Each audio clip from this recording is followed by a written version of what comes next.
मी उमेश अंबर्डेकर ग्रामीण भागातून ह्या रत्नागिरी सिंधुदुर्ग लोकसभेचे उमेदवार नारायण राणे महायुतीचे उमेदवार आहेत। त्यांच्यासाठी त्यांच्या प्रचार सभेसाठी आज अमितभाई रत्नागिरीमध्ये आले होते।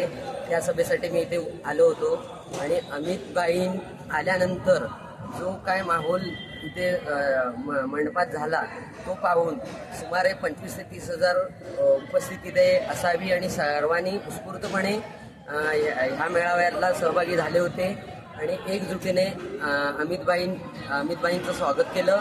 आणि अमितभाई बोलायला लागल्यानंतर त्यांनी मोदी सरकारने आत्तापर्यंत जी उपलब्धी करून दिली आहे त्या योजनांची थोडक्यात माहिती दिली आणि भारताचं विजन काय आहे, ह्या मोदी सरकारच्या विजनला आपण सर्वांनी सहकार्य करणं कसं गरजेचं आहे हे दिसलं आणि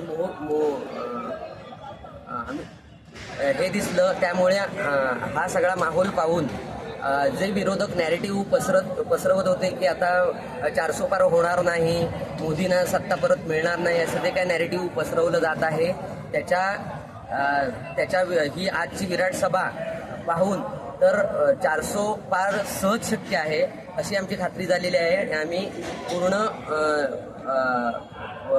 सर्वस्वाने ह्याचा प्रचार करणार आहोत। धन्यवाद।